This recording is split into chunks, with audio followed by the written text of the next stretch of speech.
Hey guys, the Explorer of Horror here, the Horrible. Welcome back to some more reviews, and today we're going to be getting to the six movie collection that John had sent me, my friend from Route 237 Reviews. John had sent me this pack, and once again, thank you so much for this, man. I really appreciate it. And I figure I start my reviews on this. And I do want to say that I'll get to the Frankenstein reviews last because since he had sent me some sequels, um, I figured why not cover the rest of them. Plus, I've always wanted to um, review the Frankenstein movies. I've always wanted to touch on them. Um, and now that I have these two sequels, I might as well touch on most of them. Now, I'm not going to be able to review every single version of Frankenstein, like every single movie, because that's like over 100 movies right there. And that'll take probably my entire lifetime to review those movies. But I will cover the big ones. So since he sent me these, I might as well as cover the other ones as well. Plus, I've been really wanting to cover the Frankenstein movies for a long time now. So the Frankenstein reviews will be towards the end, or will be the last reviews I do for this collection, because I actually want to start, reviewing the entire franchise of Frankenstein movies, but not every single one, but touch on the bigger ones. Because I have this since John sent me it. I also do have these individual copies, which is fine because one day I want to build up my Frankenstein collection, and I can still have this in there with some other movies. And then in my Frankenstein collection, I can just have these two. But I do have Frankenstein single DVD and Bride of Frankenstein, which the good thing is they keep the original posters, which is pretty cool. Of course, now I have this as a part of the collection, thanks to John. And I'll be reviewing some of the Hammer ones. We'll see how many I get into, but it all depends on how many I can really review, and when I'm in the mood to review. But I do want to touch on the bigger ones. Plus, I do have this one, which is the '90s Mary Shelley's Frankenstein with Robert De Niro. So I'll be probably touching on this as well. But yeah, those will be last. Those will be the last reviews I do. And I won't be reviewing any of the other sequels to Wolfman or Dracula or anything. One day I do want to do a Dracula marathon, but I'm saving that for later because there's a lot of Dracula movies too. So if I reviewed every single sequel to these movies, I'd be on here for like the next 2 years reviewing movies. There's like tons of Wolfman and Dracula and Frankenstein, Invisible Man movies and Mummy movies. So I can't review all franchises, but since I do have a lot of sequels to Frankenstein, I might as well touch on the franchise. But yeah, I want to say thank you so much again to John for sending me this. I really appreciate it. It's such a kind gift, and I really do appreciate this, man. And of course, today we're going to be touching on the 1931 classic, get in frame there, Dracula. So I have it in this, which is probably the one I'm going to watch the most now, like out of this collection. Which also has the original theatrical poster right there. I also do have this version of Dracula. This is the Universal Legacy series, the 75th anniversary edition, which is a really nice addition to this movie, and it includes 2 discs, has features, and good transfer. And again, this is just for my Dracula collection, so I'll just keep that for the Dracula movies. But out of this pack, I watched Dracula, and I must say, this is the first movie that I'd ever seen of the Universal Monster movies. I seen it a couple of years ago now for the first time, and I must say that Dracula is just such a wonderful film. I think it's a masterpiece. I mean, I think the direction by Todd Browning is wonderful. Big fan of Todd Browning. I mean, I've seen Freaks and this, and I'm already a big fan of Todd Browning. He's a filmmaker that took a lot of chances with his work, and unfortunately, after he made Freaks, his career kind of went off the rails because back in the day when Freaks came out, it was really disturbing to people, and people were not ready for that film.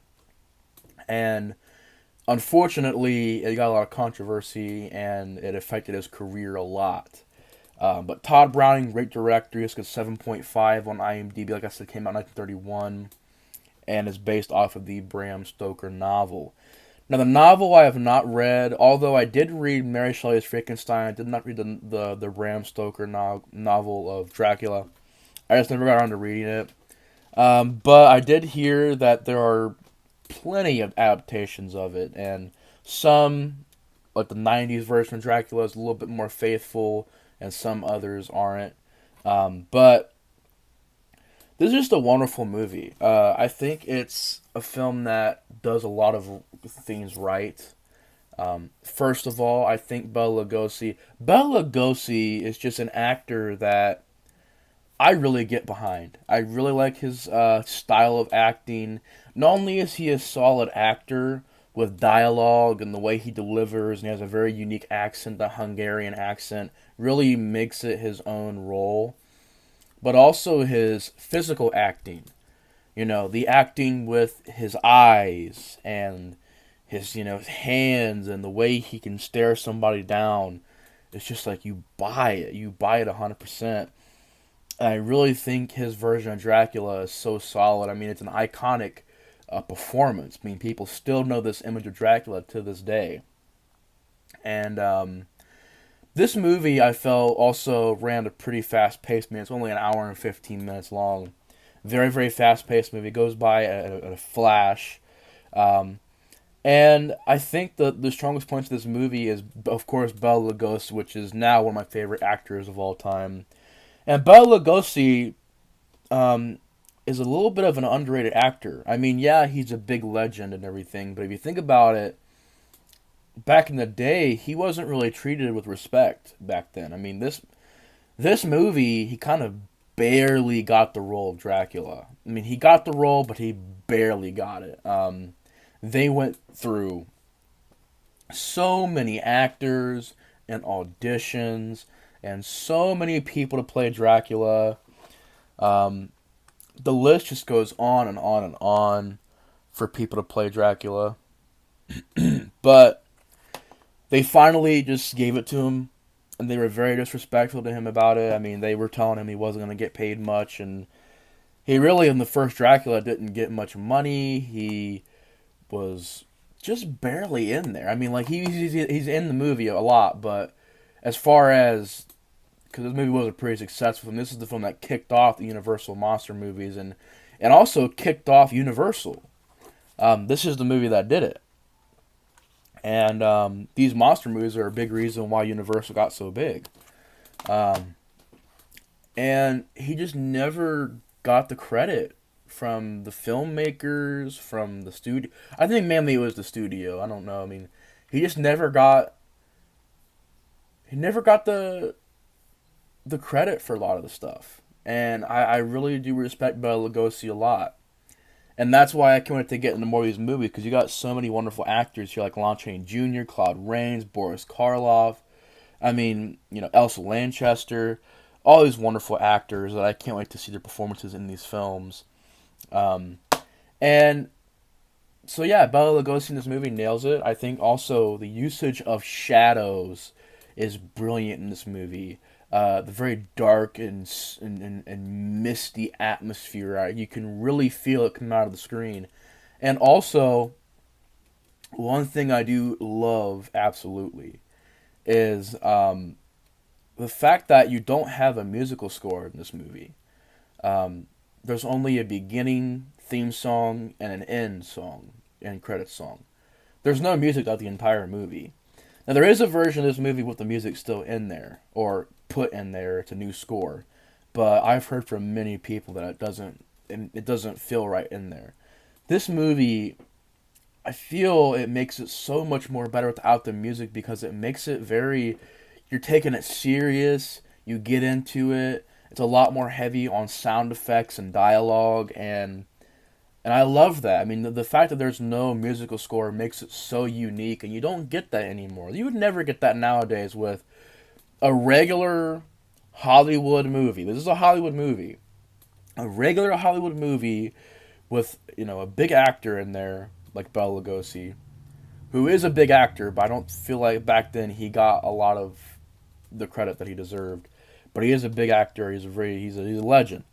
But can you imagine nowadays a movie being made by Hollywood with no score? No main score to the movie, no musical score, just a silent dialogue and sound effects movie. It would never be done nowadays.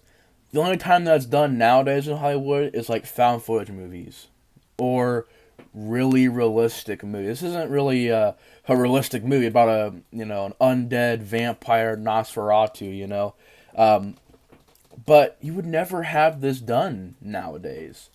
And what I love about these old school horror films is that back in the day you couldn't show a ton of blood or any kind of gore or nudity or profanity in language, or just you can't show any of that back then. But what you could do is really focus heavy on having uh, good acting and solid performances and make it more like a play where you're really sucked into the atmosphere, and they focus heavy on these aspects because even though you don't have the gore and the blood and the nudity, you don't always need that to make a good horror film. This movie has a solid atmosphere too. Like I said, the black and white feel just fits it. It wouldn't look right in color. It just wouldn't look right if you made it. And I've seen Nosferatu in color. It's the same thing. I mean, these movies fit black and white so well. I mean, it really matches the gothic look of it. And the acting, as far as the acting goes, I mean, Bela Lugosi and Edward Van Sloan playing Van Helsing. So Bela Lugosi and Edward Van Sloan, those are really the only two actors I care for in this movie. Everybody else, I must say, is pretty bad. And I mean no offense to the actors, or I mean nothing mean by it. It's just, I feel like the acting in this movie, especially from the supporting cast, is a little weak. But Bela Lugosi and Edward Van Sloan knock it out of the park. Every scene that they're in together, or even that they're doing, every scene you buy it. I think that this Van Helsing in this movie is nailed. I think Bela Lugosi nails Dracula. Two solid roles. So even though the supporting acting really isn't the greatest, the two main actors do a tremendous job. And I gotta give them big props for the film. Also, the movie has iconic scenes that I really enjoy. Like the first scene that you see where Van Helsing finds out that Dracula is a Nosferatu or a vampire because he uses the cigar box and it has the mirror and he can't see Dracula's reflection. And his reaction, he goes over, I believe I've stumbled across something very interesting. Look in here. And he opens it and Dracula just swipes the box. And that look, an expression of surprise on his face. And then that changes to you're very... He doesn't say anything until he walks out of the scene. But, and those of you wondering, I got a cough drop. So I'm not breaking my teeth. That's what it sounds like. I didn't want to freak anybody out like, oh my god, he broke his teeth. No, it's just a cough drop. And I'm still coughing too, which is crazy. But, where was I? Oh yeah. The look on his face of surprise and then going into kind of like that, you're smart. And then he even says it out loud, but the look of just going realizing that Van Helsing is a very smart human.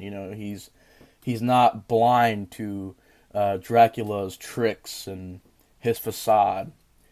And he even walks away. He goes, "You're a very wise man, Mr. Helsing." And then he, of course, walks away, and you see a bat fly away. Classic scene. I love that. Or the scene where Dracula is in his coffin, and he awakens, and the shot of the darkness of the castle or wherever he's in this dungeon area. and the light on his eyes, and the camera just pans in on his eyes, and the brides of Dracula walk up behind him. Fantastic shot.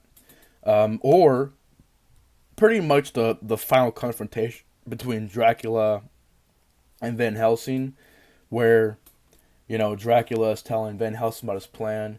Which is one of my favorite scenes. I love this dialogue. You are too late. My blood now flows through her veins. She will live through the centuries to come, as I have lived. And then, of course, Van Helsing grabs the crucifix, and Dracula is freaking out, and he hisses at it and stuff like that.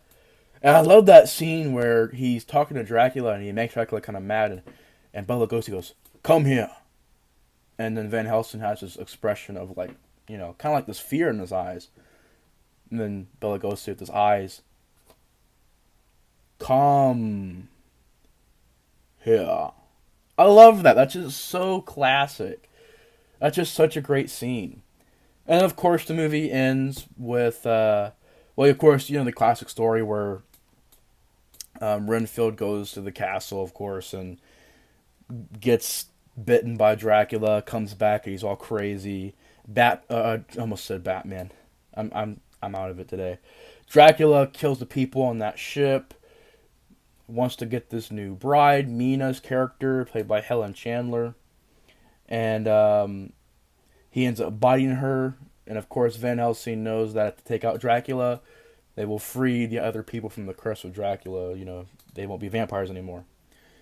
But they only have a certain amount of time to do it. So they go and, of course, drive a stake into Dracula's heart and kill him. And you don't really see it, but you hear the sound effects and everything. The movie ends. So yeah, I mean, it's a very straightforward movie. I really enjoyed it. It's definitely a classic masterpiece. A lot of fantastic scenes. The shots are beautiful. Bela Lugosi's acting and Edward Van Slo's acting alone is just enough to make this movie. You have to see it. It's a wonderfully made movie. I think it's got a lot of great aspects to it, and it's a masterpiece and a classic for a reason. It's a timeless classic. I love Dracula. This is a great movie. But yeah, to kick off my reviews on the classic monster movies with Dracula, I'm gonna give it an 8. It's definitely a classic monster movie. I really enjoyed it. But anyways, guys, yeah, I really enjoyed it. I'm gonna give it an 8 out of 10. What would you guys rate it? What's your guys' thoughts on Dracula? Let me know. And thanks again to John for sending me this. I'll be getting to the other movies soon. But anyways, guys, thanks for watching my review on Dracula from 1931. I'll see you guys next review. And peace out. Have a good day.